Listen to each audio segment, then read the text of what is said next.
Сәлем достар.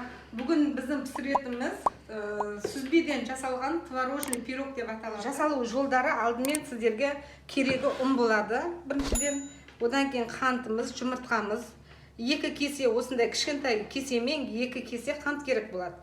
Сосын творог сүзбеміз керек, және де мен өзім осы закрома майын қолданамын. Себебі закрома майы маған қатты ұнайды.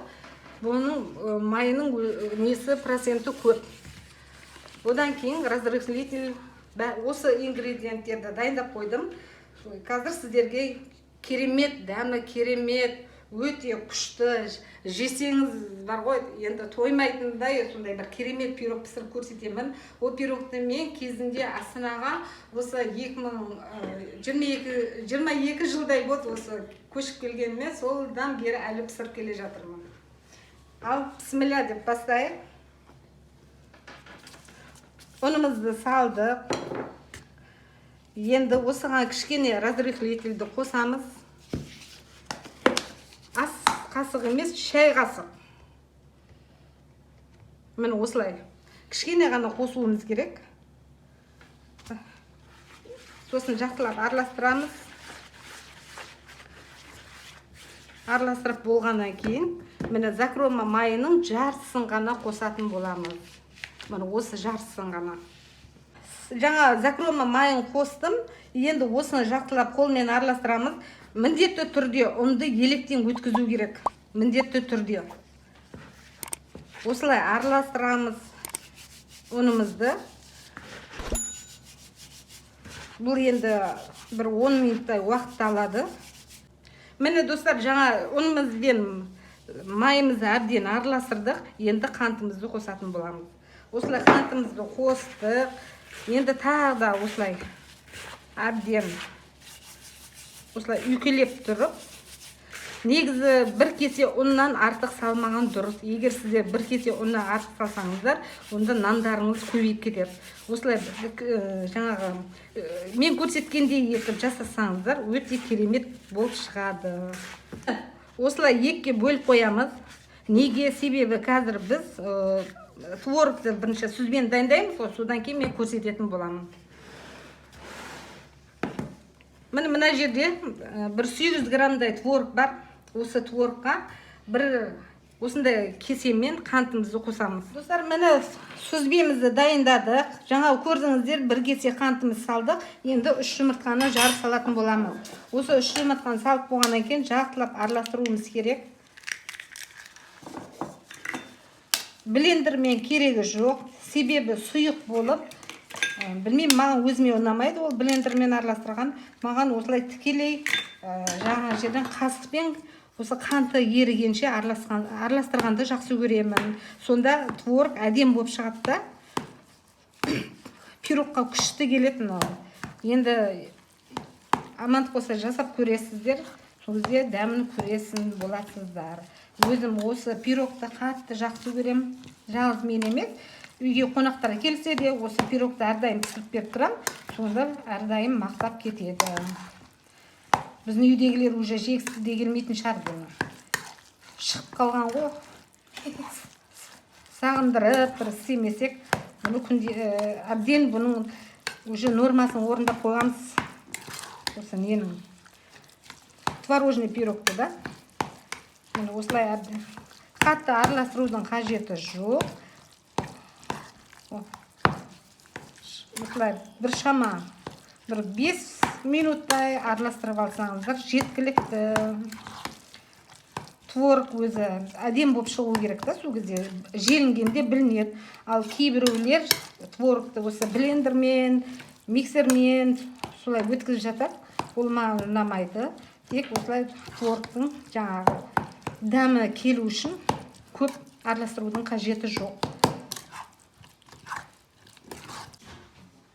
Мен чудо печкеге пісіретін болдым. Өйткені духовкам қазір босамай тұр. Мына пергаментіне қағазды, осы қағазды алдымен майлап алатын боламыз. Басында айтып кеттім, мен закрома майын қолданам деп. Міне закрома майы. Мен осы майды жақсы көремін. Осы майды қолданам да, негізі. осылай жақып шығамыз. Енді қазір осыны чудо печкеге салатын боламыз.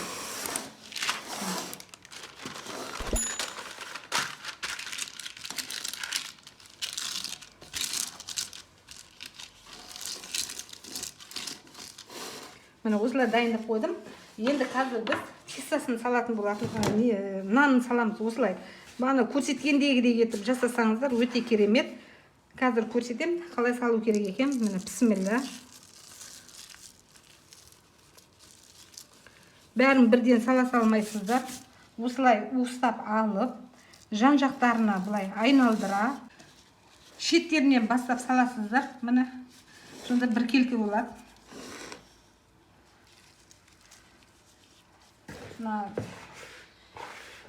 Екеуін осылай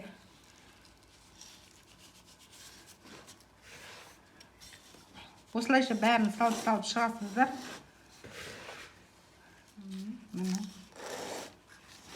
Тегіс отырсаңыздар. Қолмен тексіз жібересіздер ғой арасында осылай. Жегенде шашырап тұру керек.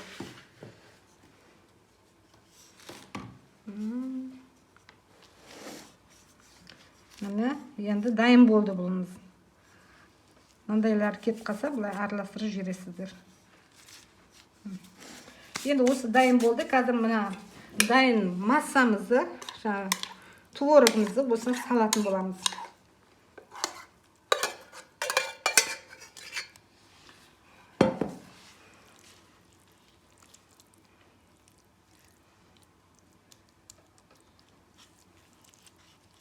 Бұнда бір келкі етіп, жағып, текс болу үшін беттері шеттеріне қарай кішкене осылай қасықпен жүргізіп аласыздар. Бұнда әдем болып шығатын болады.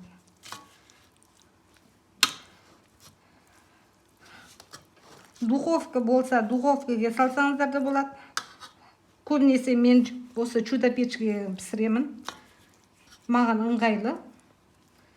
2 жылдан пісіріп ала қоямын.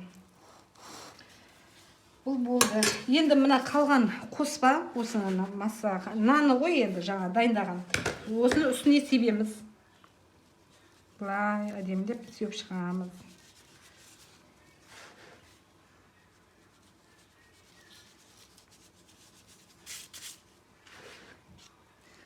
Екі бөлдік қой, бағана көрсеттім ғой. Бір бөлігі астына кетеді, екінші бөлігі үстіне осылай сүйіп шығасыздар. Ортасында сонда сүзбесі қалады да.